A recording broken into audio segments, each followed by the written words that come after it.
अयोध्या इन दिनों आस्थाओं का केंद्र बनी हुई है। प्रभु श्री राम लला की वो प्रतिमा हर एक की आंखों में बसी हुई है और उसी स्वरूप से रूबरू होने के लिए एक सौभाग्य राजसमंद के हिस्से भी आया है।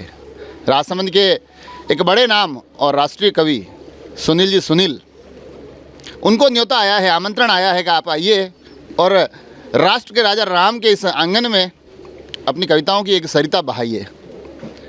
अभी हमारे साथ सुनील जी भाई साहब है। सबसे पहला प्रश्न, मतलब जब मैं इस विषय पर लोगों से बात कर रहा हूँ, उत्सुकता, आनंद, आँखों में एक भावनाओं का ज्वार, क्या मतलब महसूस क्या कर रहे हैं आप? जय श्री राम। महसूस जो कर रहा हूँ उसको मैं शब्दों में बयान करना मेरे लिए तो बहुत मुश्किल होगा।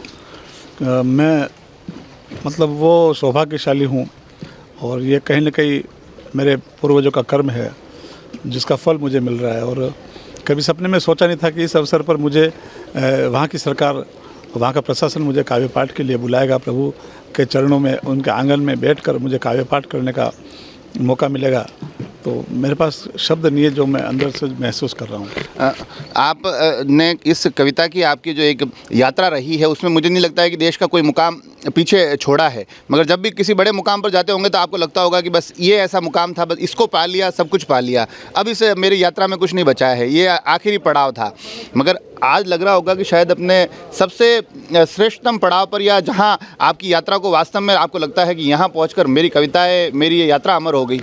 बिल्कुल आप सही कह रहे हो कि यहाँ पहुंचकर मेरी यात्रा अमर हो गई। जब आरंभ किया था इस यात्रा को तब कभी सोचा नहीं था, पर द्वारकाधीश के चरणों में बैठकर आरंभ किया था और आज प्रभु श्री राम के चरणों में बैठकर ऐसा लग रहा है कि पूर्णाहुति हुई है ना इस यज्ञ की।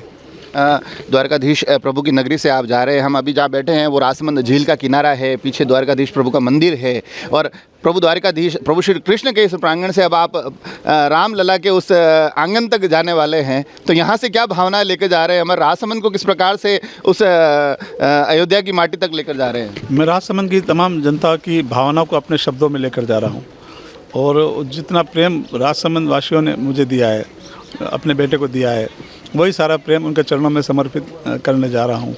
और मैं राजसमंद झील का जो ये पवित्र जल है वो लेकर जा रहा हूँ ताकि वहाँ के सरयू में उसे प्रवाहित कर सकूँ। मतलब राजसमंद झील, हमारी नौचौकी का जल सरयू के उस घाट तक पहुँचने वाला है। हाँ, यहाँ का मेवाड़ का भोलापन, मेवाड़ की भक्ति, मेवाड़ की शक्ति, मेवाड़ का शौर्य, ये सब कुछ ले जाकर उस सरयू में प्रभावित कर कर वहाँ की भक्ति और वहाँ का जो आभा है और वहाँ का जो ऊर्जा है वो जल लाकर मैं राजसमंद में प्रभावित करने की ये मेरी इच्छा है और जो ठाकुर जी ने पूरी की है।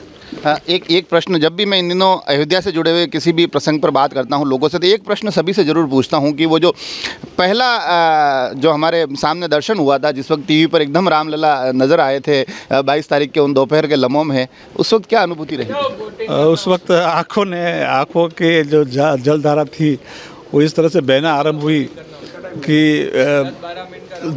हल्का सा धुंधलापन भी दिखने लग गया था और ठाकुर जी को बस उन नेत्रों को देखते ही रहे, कोई शब्द फूटे नहीं, कोई भाव फूटे नहीं। और बाबा ने लिखा तुलसी मानस में कि कैसे पाया जाए राम को, कि निर्मल मन जन सो मोहि पावा, मोहि कपट छल छिद्र न भावा। इतना सरल उपाय ठाकुर जी ने दिया है। तो जन्म हमारा सुफल व आजू, प्रभु कृपा। एक आखिरी प्रश्न पूछूंगा और उससे पहले योगेश जी भाई साहब, आप सुनील जी भाई साहब के भाई हैं, आपसे बात करना चाहूँगा कि एक लंबा संघर्ष, तकरीबन 550 साल का संघर्ष, 5 सदियों का संघर्ष, और कई पीढ़ियाँ आई, कई पीढ़ियाँ इस संघर्ष में खप गई, बलिदान हो गए।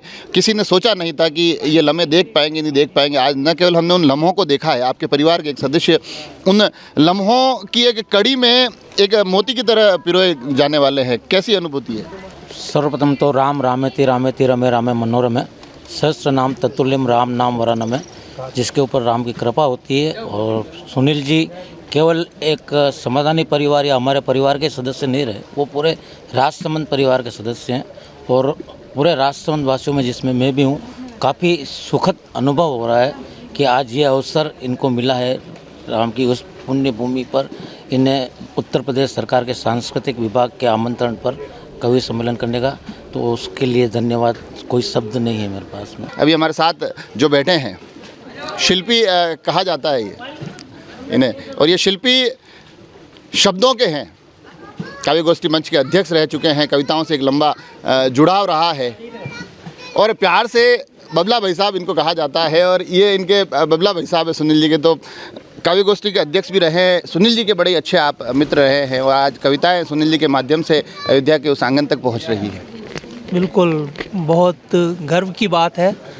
विशेष तौर पे आपने जैसा कहा कि पूरे कांकरोली, पूरे मेवाड़ सब कुछ है, लेकिन मेरे लिए सबसे ज़्यादा गौरव की बात है कि हमने एक साथ एक मंच साझा किया था शुरू में और आज ये उस बुलंदियों पे है, तो मैं बहुत गदगद हो रहा हूँ अभी। धीरेन्द्र जी भाई साहब, पर मैं आपसे ये ज़रूर जानना चाहूँगा क्योंकि आप काव्य गोष्ठी मंच के अध्यक्ष रहे हैं, कविताओं से एक लंबा जुड़ाव रहा है। अभी सुनील जी भाई साहब को मैं कह रहा हूँ ताकि जब व्यक्ति कविताएं लिखता है तो आनंद की अनुभूति अलग अलग स्तर पे होती है, आयोजन के अलग अलग लेवल होते हैं। कहीं पर जाकर लगता है कि ये मेरी श्रेष्ठ रचना है, कहीं जाकर लगता है ये मेरा श्रेष्ठतम काव्य मंच है, मगर इससे बेहतर मंच, इससे बड़ा मंच तो क्या होगा? बिल्कुल नहीं होगा।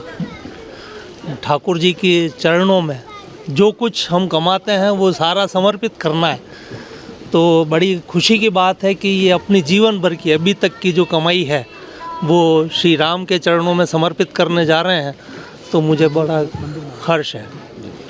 और सबसे बड़ी बात ये कि मेरी 2 लाइनें थीं जी, जो सुनील जी कई बार मंचों पे शुरुआत करके जी, कि मुझ में इतनी बुद्धि कहाँ कि मैं कविता लिखूं, मुझ में इतनी बुद्धि कहाँ कि मैं कविता लिखूं, दे दो कुछ ऐसा आशीर्वाद कि मैं गीता लिखूं। जी। और आखिर में वापस सुनील जी के पास आऊँगा। मैं थोड़ा सा चाहूँगा हमारे दर्शकों के लिए आप कार्यक्रम की रूपरेखा बताइए। सांस्कृतिक विभाग की तरफ से कार्यक्रम है, वहाँ पर जो रामोत्सव मनाया जा रहा है, प्राण प्रतिष्ठा महोत्सव पर, वो रामोत्सव करीब 1 महीना मनाया जाएगा। बड़े हर्षोल्लास धूमधाम से पूरे विश्व में इस रामोत्सव की धूम है। कई बड़े बड़े अंतर्राष्ट्रीय कलाकार जैसे सुरेश वाडकर जी है, मालिनी जी है, अनुराधा जी है, वो कई अपना प्रोग्राम, अनुराधा पाल है, वो अपना कार्यक्रम वहाँ ठाकुर जी के चरणों में देंगे। उन सब बड़े बड़े कलाकारों के बीच में एक छोटा सा सौभाग्य मुझे भी मिला है। लगभग वहाँ पर रामोत्सव जो होगा वो अयोध्या में उनके प्रांगण में होगा और लगभग दिन में, ये कवि सम्मेलन दिन में होगा, वहाँ की ठंड और भीड़ को देखते हुए। और मैं भी चाहता हूँ कि मैं कुछ कोरे पुष्प, कोरे शब्द जो पहले कभी किसी को सुनाया नहीं, वो शब्द लेकर ठाकुर जी को भेंट करूँ।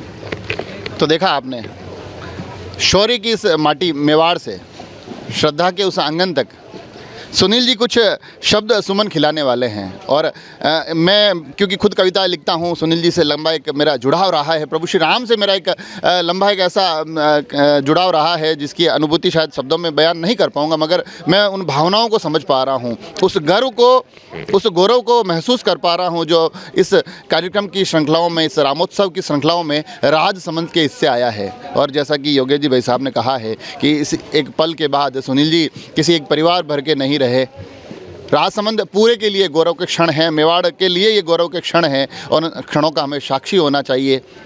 और यहाँ से सुनील जी की इस यात्रा में जब राजसमंद की झील से ये जल सरयू के घाट तक पहुँच रहा हो तो कहीं ना कहीं हमारी श्रद्धाएं भी वहाँ तक पहुँचे, हमारे जो तमाम आस्था के स्वरूप है वो भी वहाँ तक पहुँचे। आप सभी भी इन लम्हों के साक्षी बने। जुड़े रहे राजसमंद एक्सप्रेस से। जय जय श्री राम। जय जय श्री